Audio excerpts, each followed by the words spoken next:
कल रात Pakistan West Indies से पहला टेस्ट मैच हारा ब्रायन लारा क्रिकेट एकेडमी के अंदर ट्रोबा में। तो कल रात से पाकिस्तान के बारे में बात हो रही है और विक्रांत गुप्ता ने भी बात की है, ट्वीट किया उन्होंने। ही सेड कि ये पाकिस्तान की जो टेस्ट क्रिकेट है उसका सबसे लोएस्ट पॉइंट है। बॉलिंग में पेस नहीं है, बैट्समैन को बैटिंग टेक्निक का मसला बना हुआ है, फुटवर्क कोई नहीं है सीम मूवमेंट के अगेंस्ट, और plus he said on top के इनके पास प्लेयर्स नहीं है जिनमें जिगरा हो। मुबारक हो आप सबको, क्योंकि प्लान कामयाब हो गया। बाबर आजम नॉट आउट खड़ा रह गया और वहां पे पूरी टीम आउट हो गई। अब आपको चूरन बेचा जाएगा कि अगर बाबर आजम के साथ कोई खड़ा होता तो पाकिस्तान ये मैच जीत जाता। ये टेस्ट मैच की ना इन्वेस्टिगेशन होनी चाहिए कि कोई जानबूझ के ऐसा कैसे कर सकता है, इतना बेवकूफ कैसे हो सकता है कि टेल एंडर्स को पूरा पूरा ओवर खिला रहा है। जब ये रन करेगा टीम हार जाएगी, जब ये खड़ा होगा हक देगा, जब ये ग्राउंड में उतरेगा 2 टकेगा, घंटे का किंग कहलाएगा। भाई ये सुबह से लेके शाम तक, शाम से लेके रात तक, रात से लेके सुबह तक और फिर सुबह से फिर शाम तक मेरे घंटे का किंग, मेरे घंटे का किंग। ऑपोजिशन को अटैक करने का इनके पास वो प्लेयर्स नहीं है। बॉलिंग का मसला नहीं है, मैं नहीं मानता। मेरा ख्याल है कि हमारे लड़कों ने, अब्बास भाई ने, अली ने प्लस खुरम ने, दे बोल्ड ब्रिलियंटली। आमिर जमाल भी ठीक रह गया, बस वो उसकी वो विकेट पेनिट्रेशन और वो सारा कुछ उस तरह से नहीं है, बट स्टिल। लेकिन आमिर जमाल ऑलराउंडर है, वो बॉलिंग में नहीं कुछ कर सकता था, तो he should have done a lot better with the bat.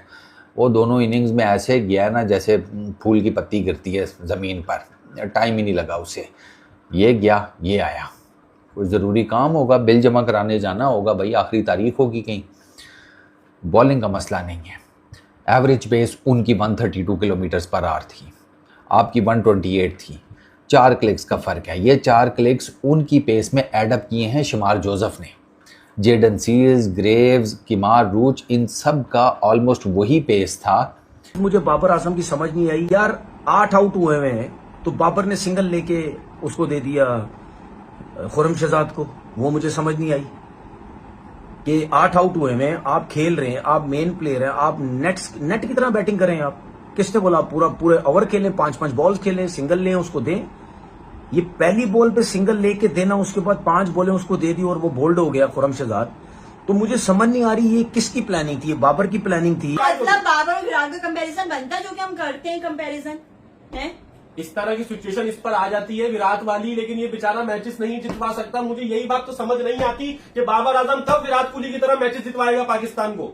अच्छा जी, कह रहे हैं बाबर आजम अकेला लड़ता रहा है, बाबर आजम लोन वॉरियर है। अरे कद्दू मेरा लोन वॉरियर है, घंटे का किंग है ये बंदा। भाई आगे जो है ना वो टेल एंडर को स्ट्राइक देता रहा है। अब मुझे ना एक बात बताओ भाई, प्रॉपर बैट्समैन क्रीज पे खड़ा हो टेल एंडर के साथ, क्या बैट्समैन भाई वो टेल एंडर को स्ट्राइक देगा? ये घंटे का किंग भाई पहली गेंद पे स्ट्राइक दे रहा है। जब एक senior settled batter, the captain of the team crease पे मौजूद हो तो बराए मेहरबानी, ये हर चूहे बच्चे को पता है कि वो टेल एंडर्स को कम से कम टेल एंडर्स को जो है वो प्रोटेक्ट करता है। हर फीचर्ड, हर अच्छा बैटर, हर बड़ा बैटर जो है वो अपने टेल एंडर्स को प्रोटेक्ट करता है। पुअर परफॉर्मेंस देखने को मिली है पाकिस्तान के बैट्समैनों की। कोई एक बैट्समैन भी बाबर आजम के सिवा क्रीज पर ना टिक सका, और बाबर आजम की भी जो नॉट आउट जाने की शदीद ख्वाहिश थी, शदीद ख्वाहिश के मैं किसी तरीके से नॉट आउट चला जाऊं, वो भी एंड में जो है पूरी हुई और अब्बास ही जो है फाइनली अपनी विकेट देकर गए। बाबर आजम इतने टेस्ट मैच खेल चुके हैं, उसको टेल के साथ बैटिंग करने का तरीका नहीं आया।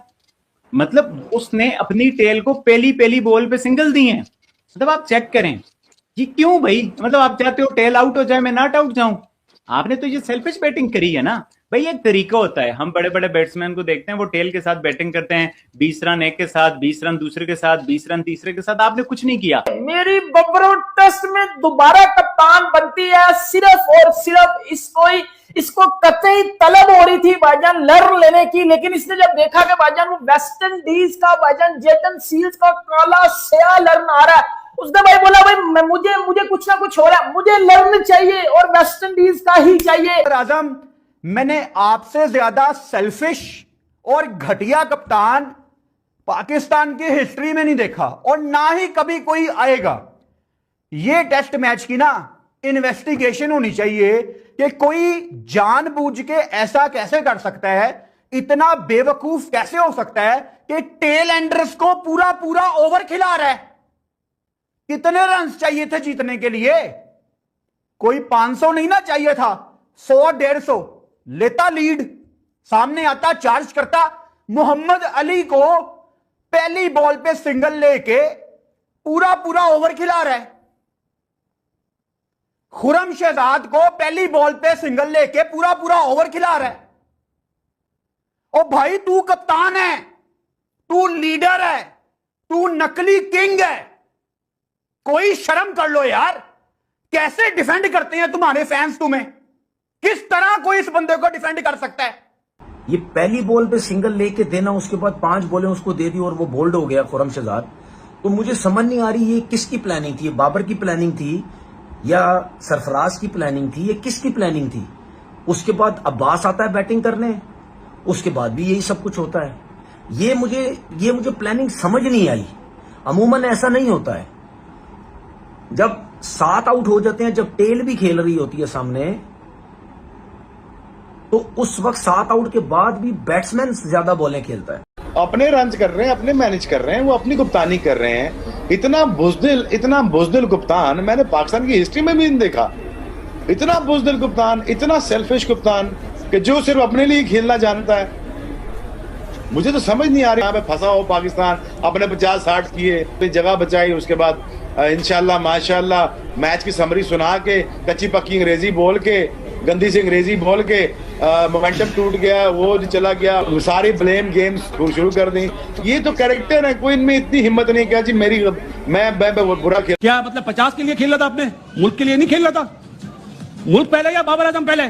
बाबर आजम की तरह नहीं है कि वो टेल को पहली गेंद पे सिंगल दे दे विराट कोहली। नहीं भाई, पहली बात तो ये विराट कोहली का क्या लेना देना? घोड़े बाबर आजम ने लगवाए हैं, तो विराट कोहली बीच में कहां जाता है? मुबारक हो आप सबको, क्योंकि प्लान कामयाब हो गया। बाबर आजम नॉट आउट खड़ा रह गया और वहां पे पूरी टीम आउट हो गई। अब आपको चूरन बेचा जाएगा कि अगर बाबर आजम के साथ कोई खड़ा होता तो पाकिस्तान ये मैच जीत जाता। ये टेस्ट मैच की ना इन्वेस्टिगेशन होनी चाहिए कि कोई जानबूझ के ऐसा कैसे कर सकता है, इतना बेवकूफ कैसे हो सकता है कि टेल एंडर्स को पूरा पूरा ओवर खिला रहा है।